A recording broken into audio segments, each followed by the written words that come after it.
Welcome to the Ducks Unlimited podcast, the only podcast about all things waterfowl. From hunting insights to science-based discussions about ducks, geese, and issues affecting waterfowl and wetlands conservation in North America, we bring the resource to you, the DU Podcast. Hey everybody, welcome back to the Ducks Unlimited podcast. This is the Christmas special. I'm here with my co-host, Katie Burke, and Dr. Mike Brazier. Mike, let's go ahead and start the Christmas special off with explaining exactly what we're doing with the Christmas special of the Ducks Unlimited podcast. What exactly we're doing with this, I guess we'll see as we go through this. No, this is something that we wanted to build on from the Thanksgiving episode. Mm-hmm. I think in years past, the past couple of years we've done the podcast, we've thought about doing some Christmas episodes. Never really followed through with it. And this is, a bit of I think fair to say, a bit of an experimentation in what we're going to try to do here.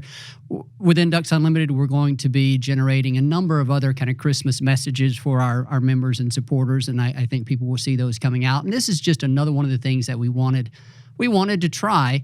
The Ducks Unlimited podcast for the people listening has obviously become something that they are listening to and has become part of maybe their daily routine or weekly routine. And so, just an opportunity for us to share some thoughts about Christmas, maybe some stories of what it means to us, some of our Christmas traditions. And I think one of the things that we will do is even bring in something related to waterfowl management, waterfowl ecology, harvest management, things of that nature, as it intersects with Christmas. Mm-hmm. So it's going to be a mix of things here. So that's the way I'm seeing it. Katie, anything to add? It's the first time all three of us are here together. That's right. Good point. And it's a great opportunity for you to wear that ugly shirt. Hey, this is not an ugly shirt. Can I tell? Do you want me to tell the story? I do. So yesterday, not about this shirt. Did you hear the other story? Oh, no. So yesterday, I come into work with a sweater. Maybe it was 2 days ago. Come into work with a sweater on. It's sort of a Christmas wintry themed sweater. And because it has like snowflakes on it, right? Oh, yeah. And so I go into the kitchen, and Marcus is in there and say, "Hey, Marcus, how you doing?" I say, "Hey, Brazier, good, nice to see you. I like that sweater." And then he turns and he says, "It's that time of year where you never know if someone is wearing. Where you have to be careful because you don't know if they're wearing an ugly sweater or not." And so, of course, I say, "Marcus, what made you think this was an ugly sweater?" So I had to go and buy something that was clearly not necessarily an ugly sweater or ugly shirt, but definitely festive. It is right? very It's festive. very festive. We should describe it for the listener. It has French bulldogs on it. Pugs, I think. Or pugs. Oh, even Something like It's, that. a I looked for short-nosed, labs, but they small didn't. dog in stockings. With candy canes. Oh, and with candy canes. It's beautiful. It's beautiful. Well, your hat is nice too, Chris. Hold on, I have to Thank touch you. it because it looks like cardboard. No, it's soft. No, I know. It's a nice shirt. So I decided to wear it the entire day. Yeah. So, Mike, to kind of kick this off, we were kind of discussing the Christmas episode and trying to figure out how to get a waterfowling angle to this. And you brought up a really good point. That's a stat. You're bringing statistics and science to the DU podcast. So kind of share with our audience exactly what you were talking about in regards to the Christmas holiday. Well, obviously, Christmas occurs pretty much in the middle of the waterfowl hunting season across North America, and there was an analysis that I wasn't actually doing the analysis, but I was part of the group that was sort of an advisory type role, or at least being consulted for the application of what we were looking at here. And the analysis involved breaking down harvest from the different surveys that we conduct across the U.S., both the parts collection survey as well as the hunter diary surveys. Those two surveys are combined to produce estimates of harvest on an annual basis. When you combine data across enough years, you can begin to build a picture of daily harvest and how it changes over the course of the entire waterfowl hunting season. One of the interesting things that emerged from that analysis, and when you plot the data on a daily basis, is that the lowest harvest day across the entire waterfowl hunting season is Christmas Day. So if you're a duck, your chances of avoiding the gun, of avoiding harvest, is highest of avoiding. The safest day for you as a duck during the waterfowl hunting season is Christmas, whenever you look at the harvest statistics. And so we were kind of thinking about what would be the reasons for that. Chris, you brought up that some of the states close their season specifically for that. Exactly. On that day. Yeah, Arkansas closes Christmas Eve and Christmas, and traditionally that was designed, and now this may not be necessarily true now, but I think originally it was designed to allow the guides, because there's so many guides throughout the state of Arkansas, to not have to go to work on Christmas Eve and Christmas Day. And they've just kind of stuck with that tradition. And I'll probably have to ask Luke Naylor if that's correct. Yeah. But, that was the story that I was told. But, Katie, you have some pretty, good experiences hunting on Christmas Day because you grew up hunting in Mississippi and they're open. So ducks are not safe around Katie on Christmas. No, we have typically always hunted Christmas Day. So with my family, we're basically done with like all of our family, like big family gatherings by Christmas morning. So like we have, we open Santa like everybody else, and then we go to my aunt's and we all do breakfast, and by like 10:30 we're done. So my dad has always it started off with just me and him, and we would go hunting every Christmas around like 11, which is weird for us to start at 11, but there's no one out there. Yeah. Like you're literally the only people hunting. You don't hear a shot or anything. And we're usually like, it's usually easy. It's like an hour to 2 hour hunt, and we're home by 1. And then over the years, we'd add a cousin or two, and now my husband goes with us, and now we'll bring the kids sometimes just to give them something to do. And are you successful on those Christmas Mostly, Day yeah. hunts? I mean, there are definitely, if it's a bluebird, clear, cold Christmas day, yeah, we're successful. Because you just call to them and they come, because there's no one else out there. But if it's cloudy and rainy, sometimes we'll just kind of like go out and just look in the truck, which, it's Christmas, so we probably have a beverage, and we'll just kind of look and be like, not today. Like, and then we'll go back home and watch a Christmas movie. But yeah, usually if it's a pretty day, we're out, we're done in about an hour. Because it's only 2 of us, so 4 ducks doesn't take. I guess so. Christmas or hunting was never, that I recall, a big part of any of our Christmas traditions. We were one of the families that would take the day off, give the animals a rest, I suppose. And we would, we would usually have a couple of family gatherings on Christmas Day, so we wouldn't have the opportunity to finish up everything and then even go out for afternoon hunt or anything like that. What about you, Chris? As I got older, I think my dad and I would hunt some afternoons on Christmas, but never Christmas morning. I know we definitely hunted Christmas Eve morning. That was pretty regular. I think when I was younger, no, absolutely not. I was sitting around waiting on Santa Claus. Yeah. I wasn't worried about going duck hunting. It is interesting because we had our Thanksgiving special, and I think there are more hunting-related traditions around that Thanksgiving date than there are Christmas. Yeah. And it was kind of fun to reflect on those. Yeah, for sure. We have a lot for Thanksgiving as well. But so I don't hunt. My family hunts Christmas Eve, but I don't, because I always help my mom in the kitchen because we always have a big party and everything. So I always stay behind to help out and get the house clean. But, it's interesting, to think about that way but we live 10 minutes from our duck hole. I don't know if it'd necessarily be that way if we had to make more of an effort to go. We just can. Literally, we just put our waders in the back of the truck and we go to Christmas and leave our Christmas pajamas on and go. We don't make much of an effort to actually. Are you like some of those hunters that wear costumes in the blind? You have your hat on, like Chris has his elf hat on. Are you wearing that? You going to take that hunting? I probably will not. You should. Yeah, I'm a big fan of this hat. It'll be warm. Yeah, but I'm also a bigger fan of actually shooting ducks, and so this hat might deter that. I don't know. No, Shovelers. They're under the hunting clothes. You can't. The ducks can't see our Christmas pajamas. How about you, Mike? What were some of your any traditions, even if just around Christmas, something that would, really relate. You mentioned, birds were a major part of your life, even when you were young. Share with us a couple of those stories. They were, and I don't know if this had some subliminal effect on my career path, but it is an interesting story. And I actually brought an item, a Christmas ornament here that features prominently in this story. It was my grandmother's on my dad's side. And for those that listen to our Thanksgiving episode, you will remember I talked about how my grandparents, both sets of grandparents, live within a block of one another. And so we would go to one for lunch and then one for dinner. And we would do the same for Christmas. And we had larger gatherings at Christmas. My cousins from all across Mississippi and from Indiana, even from Vincent's area, they would drive down. And so we had large gatherings at both of those houses for Christmas. And we would go to my grandmother and granddaddy on my dad's side for lunch. And it was, we don't have to go through all the meals again, but it was just sort of traditional Christmas meals.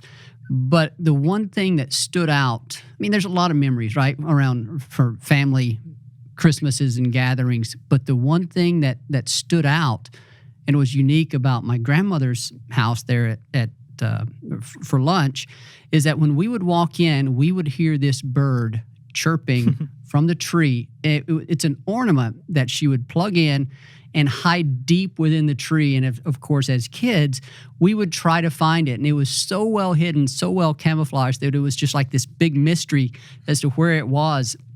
And we would look for it, and finally we would find it. But the joke is that everybody would get tired of it within about 20 or 30 minutes, or maybe even a shorter amount of time than that. And so I have it here. I'm going to plug it in for the people to hear. But yeah, it's a chirping bird.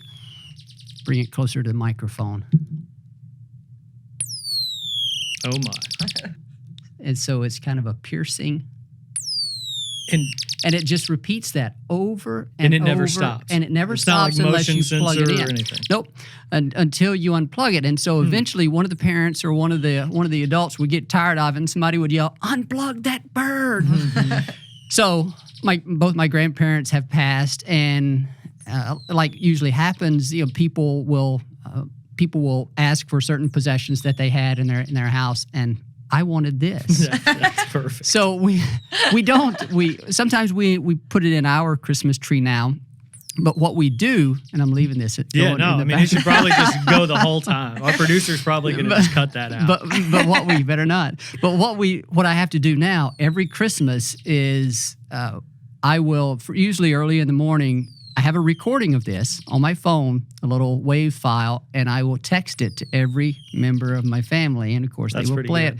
And it makes Christmas complete for them. So that's pretty cool. And, just takes me back to that time and makes that pretty unique connection with birds. I have a question. I'll unplug it now. I have a question. Please. Did your grandmother give in and tell people where it was, or did she hold on to Oh, no. the joke? She would, not that I remember, she would say, it's in there. And it's usually deep behind the tree and, Yeah, I like her. Yeah. Yeah, no, that's a pretty cool ornament. And that's a cool story, Mike.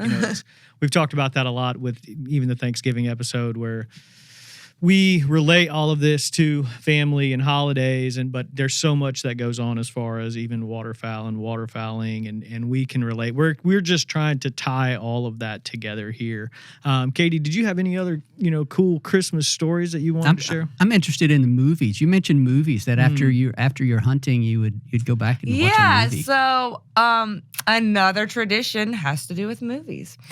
We really like matching Christmas pajamas in my family. It all started like when I was in high school, and we've stuck strong.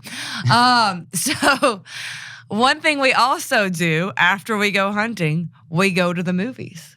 Every Christmas in our pajamas. We have no shame. And yeah, we go to the movies every year. Since now that I have kids and we have little kids, like we'll see, kids movies, but we've seen, everything. But we go to the movies on Christmas Day every night. And we do it every year. So not necessarily Christmas movies, but we do always go to the movies. Do we want to ask what our favorite Christmas movies are? I want to poll. Well, mine's Christmas Vacation. Yeah, Chris? Christmas Vacation's up there. But I do count Die Hard as a Christmas movie. That would lead to an entire debate. That's a whole debate. I know. This I know. discussion. That's why I threw it out I don't there, have a strong opinion on that. I don't either. So Christmas for me, I would say Christmas Vacation. I would also say, and this is because this is my wife's favorite Christmas movie, Christmas Story. That was one that we never watched growing up, but it's one that she watches and now we both watch every year for Christmas. The other one for me is It's a Wonderful Life, and that there was a number of years there where I, along with some of my high school friends and church friends, would go over to our youth director's house and we would watch It's a Wonderful Life and we did that for I don't know if it's quite 10 years, but it was for a number of years. Yeah, you know, as far as Christmas movies go, my family was really big into watching Christmas movies. It wasn't something that we always had to sit down and do on that day, but we would watch them throughout the whole holiday season. And I think White Christmas is right up there, the traditional White Christmas. But A Christmas Story, it's funny that you mentioned that. Being from Indiana, that actually, you know, that was a lot. Like my grandfather really liked that movie because He probably has one of the lamps. he probably did. Yeah, no, but that's kind of like right in his time frame, and you know, so that movie was pretty awesome. And looking back on it, you know, the kid wanted the Red Ryder BB gun, and everyone told him he'd hurt himself. Well, that kind of rolls into my next story that. You know, as I grew up hunting with my dad, you know, I always had borrowed my uncle or dad or grandfather's shotguns or whatever. And I got a Mossberg 500 trophy version 20 gauge for when I was 12 years old at Christmas. And I've referenced it on the podcast many times because I still shoot that gun today. You know, it's one of those ones that I shoot a different gun and I'm not comfortable with it and miss a whole bunch. I'll go back and get that same gun out. And so that was like my Christmas when I was 12. And I thought, and we even shot it that day. We went out and shot it there and, you know, on Christmas Day. It was so cool. I'll never forget that. But did you have any Christmas gifts or anything like that? Yeah, best gifts from Santa Claus. Well, the one that stands out in my mind, I guess, would be a 3-wheeler. You know, you couldn't give away like a big red. Yeah, like a big red. Nice. I don't know why, but that one does. Yeah. I'd have to think about that a little bit. I don't know, Rebecca. My wife asked me that occasionally. What were some special gifts that you remember receiving at Christmas? And I don't know. I don't have any other than the 3-wheeler that are just that form such a profound memory for me. I hope that doesn't offend my mom or my dad, or my dad's passed, but my mom, that doesn't offend my mom. But no, we always had a good Christmas, and the big red 3-wheeler that we got that one year was probably the one that stands out. Now, that 3-wheeler ultimately was the cause of a broken foot. I was going to say broken collarbone. Yeah, some sort of broken. Yeah, those big reds were broken happened, collarbones in a package. It was guaranteed. Yeah. So, what about y'all, Well, Katie? Well, I'm the only girl here, so this will really say that. I loved the movie and the book, The Little Princess, and I got, y'all won't even probably know what this is referring to, but she has a doll in it. Her name is Emily. And I got her and like all of her dresses, and I was super pumped. I came in, I remember seeing it. It was beautiful. I loved it. And Yeah, actually, I think it's still around today. Well, yeah, I can't relate to that. Yeah, I didn't think so. Yeah, I did not get a Little Princess. But I think as I got older, my Christmas gifts transitioned. It was kind of, you know, looking back on it, just even for this show, kind of thinking about that. My Christmas gifts transitioned from toys to, you know, packs of Winchester ammo, and you know what I mean. Like as I got older, you know, squirrel loads, duck loads, things like slugs, you know, deer slugs. So that's kind of how, you know, I relate that to the holidays, and also relating it to the hunting season. So I think part of the reason why I have a difficult time singling out a Christmas gift that means so much to me is, for whatever reason, I kind of confuse them with birthday presents. My birthday was November, so not too far from Christmas. And but I think there was one year where my brother and I both received Browning A5 Belgium-made 20 gauge. And Nice. so Nice. if I am correct in That's that memory, fancy. that kind of has to go to the top of the that's list now that I nice. reflect I on it. never got But any guns for Christmas as the second hunter child in the family. You didn't? I got hand-me-downs. So I never had there was never a gun gift. I got the first time I got my own gun was in college. Yeah. No, I take that back. That's a lie. I got a 243 rifle. A 240? 243. 243, yeah. And my niece and nephew and them all still shoot at deer hunting today. So Yeah. it's still out there. Cool. And Mike, thanks for, really throwing the wet towel on my Mossberg 520. Yeah. It's like, oh, by the way, I got a Browning, matching set of A5. Browning A5s. Yeah. Yeah, all that's right, much cool. nice. I thought that. Do y'all remember the DU Whistler, the 20 gauge Whistler? Do y'all remember that? Yeah, that's what I shot. Yeah. Oh, yeah. Yeah. Yeah. No. What else do we? Like I said at the beginning, this is a bit of an experiment in terms of a Christmas episode. I think part of what we wanted to do is, to the small extent that it might, people that would listen to this when it comes out, maybe it helps them reflect on things that are important to them around Christmas, some of the traditions that they may have had. Heck, who knows? It may inspire some folks to sit around the fire at the Duck Club and trade stories about what Christmas means to them. Absolutely. One of the things that did pop into my head that was always a tradition for us and continues to be whenever I go visit my mom and Bruce is a candlelight vigil on Christmas Eve at our church. I know Christmas is very special to a lot of people in that regard, and that was always something that we enjoyed and still do. And then if Christmas is on a Sunday or something, they would suspend the service and they would just do the candlelight vigil the night before. And so yeah, it's obviously that was a big part and continues to be a big part of what Christmas means to us. Yeah, and I think that's important to stress here. The reason why we're having this holiday or Christmas episode is really just to get people, in the mindset and in conjunction with, Ducks Unlimited podcast and to honestly say Merry Christmas to our DU family. I mean, I think that's important, all across the board. The three of us, talk to people within DU, outside of DU, we kind of work within the industry, I guess I should say. And this is a good opportunity to say Merry Christmas to all of them. Absolutely. Before we get out of here, though, let's go ahead and share. I wanted to know, Mike, what your plans were for Christmas this year. Just kind of set the stage and here's where I'll be, and probably recording podcasts all day on Christmas Day, right? Not that I know of. If so, we may have to talk. I don't think we have any special plans this year. It is interesting that as we age and we go from our childhood years. I was talking to my mom about this just a couple of weeks ago. As we go from our younger years to adults, what we do on Christmas or any of the holidays, it necessarily changes, right? Because family members pass away, people get married, people have kids, people move away.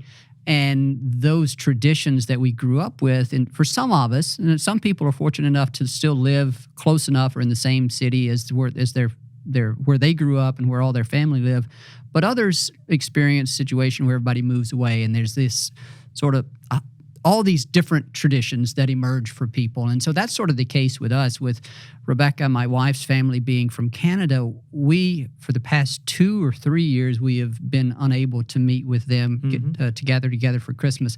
So that's a bit of a disappointment. We were hoping that Rebecca's mom would be able to come down and join us, but COVID is still kind of complicating the international travel issues, some uncertainty around that. So there will probably be some combination of my family in Mississippi and maybe other family that I have here in Memphis getting together at some point for just a Christmas gathering, hopefully at our house. And that has not yet been solidified yet, so we're a bit up in the air on that. But other than that type of gathering, I don't think we have any special plans right now. Katie? Weirdly enough, my Christmas hasn't changed at all. So to say that though, Andrew's from Massachusetts, so obviously his family isn't here. They're actually coming this week. His parents are, and we do a little mini thing with them. But we kind of decided when we got married that it's just so hard to travel back and forth that we just split it permanently and we go there for other holidays. And we always do Christmas here, and Christmas has always been kind of the big one in my family. So We kind of are the same that it's been since I was kids, but we just added people. So we, I'll be in Charleston, Mississippi with my family at my parents, with my siblings and their spouses and their kids and their dogs. So many dogs. Santa Claus. Santa Claus comes there. Santa Claus comes for all 6 of them. That was the thing that always had to be negotiated. Anytime family members were from out of town, is Santa Claus going to deliver here? Are we going to deliver back home? Yeah. They all go to Noni and Pops' house, and they go for all 6 grandchildren. And I mean, not to spoil it. So if you're in the car with any kids, I have a really good tradition that we started as adults. And one of the things that we do, me and my siblings, after we put all the kids to bed, we all help each other put Santa Claus together, and we watch Christmas movies. And drink eggnog. At that point, we've already had a party, so it's kind of a mixed beverage. Some people are on to coffee, because it depends on what they got to put together. Yes. Yeah, unfortunately, I've had to put together presents longer because my kids are the youngest and they have the oldest, so I've been putting presents together for a long time, and they owe me some years. So that's kind of our Christmas. We do the same thing Christmas Eve. We have my extended family over. We go to church. They come over after. We do Santa Claus in the morning, and then we all go to an even bigger extended family breakfast, and then we're done and ready to hunt by 10:30. It's awesome. Chris? This year's going to be really different for us because my wife and I, neither one of us have any family nearby. My parents are down in South Florida. My sister's in Indiana. Her family's all in Indiana.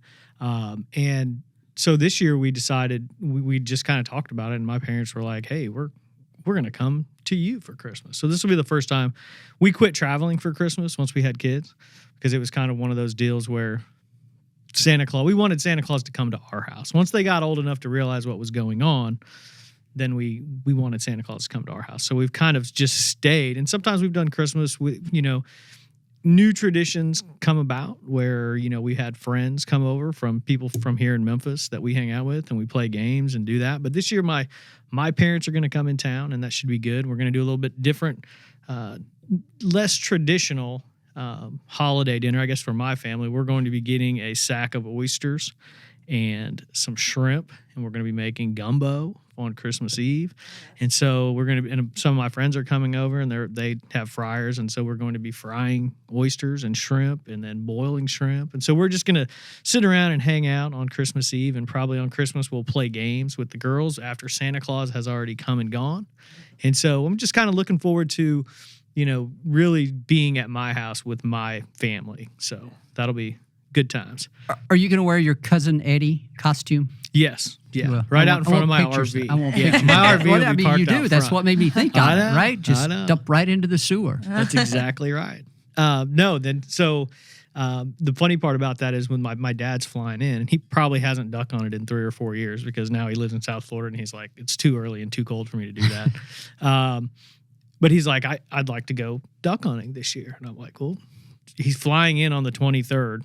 Arkansas is closed the 24th, 25th, and he's flying out the morning of the 26th. So I'm having to explain to him, like, hey, not very good timing if you want to go duck hunting. We want you here for Christmas, but not good timing to go duck. Pick another extended day. That's right, extended day. Sure. Yeah.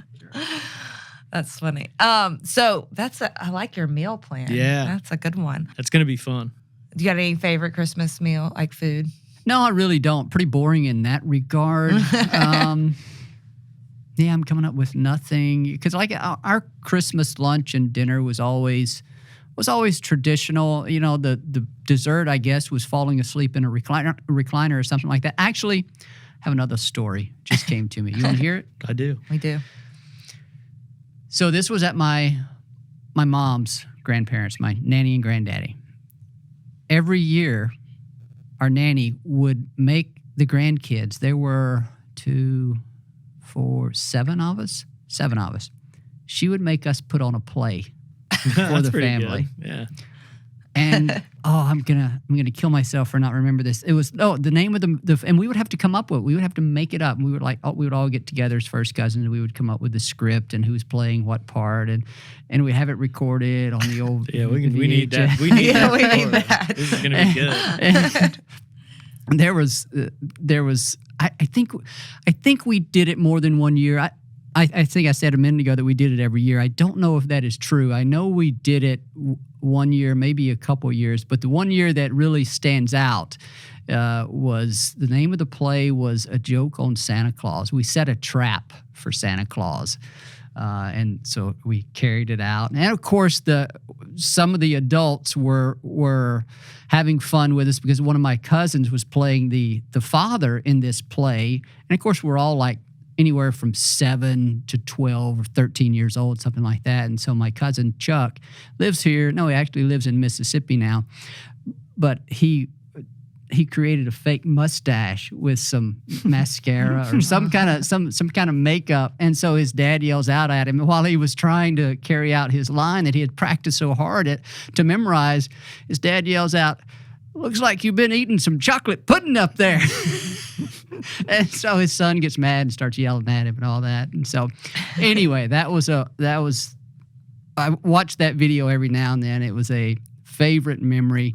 And then we went up the road to my grandparents, my granddaddy and grandmother's house on my dad's side and performed that same play up there. So cool. There you go. Early performance. Yet another. I had a real small part, a little corny part where I think I forget what I did. I forget my lines in that, but anyway. Where are you in the cousin lineup? Are you at the end? Oh, I'm pretty much in the middle, I think. Yeah. They didn't have much confidence in you to give you many lines. No. Was I Santa Claus? I think I might have been Santa Claus. That's a real easy line. Yeah, there's only one line. No, the cheesy line. Here's the real cheesy line. So I think I was Santa Claus. They had set a bell out, and that was the trap. And so whenever I knocked over the bell, although everybody would wake up and they would catch me as Santa Claus. And so I knocked the bell over. And so my line was, "Well, you caught me. We might as well sing some Christmas carols." You didn't even say ho, ho, ho? I think I might have. I don't know. All right. Well, we got to see that video. That's my memory I of need it to see anyway. that video. Yeah, yet another fond Christmas memory that we've shared here. But, I think that was the idea of all of this, was to just kind of chit-chat about Christmas, the season, what it means to us. And we've definitely learned that Christmas is, as far from a conservation perspective, Christmas is officially the safest day for the ducks. Safest day to be a duck during the hunting season. Yep. Mike, Katie, this has been fantastic. I hope our audience enjoys just a little bit of Christmas chatter, on the DU podcast today. And I personally want to wish everyone a Merry Christmas. Absolutely. Merry Christmas, everyone. Merry Christmas. To y'all too. Yeah, and Merry Christmas to both of you. Thank you. I'd like to thank my co-host, Katie Burke, and Dr. Mike Razier for joining us today. I'd like to thank our producer, Chris Isaac, for putting the podcast together and getting it out to you. And I'd like to thank you, the listener, for joining us on the DU podcast and supporting wetlands conservation.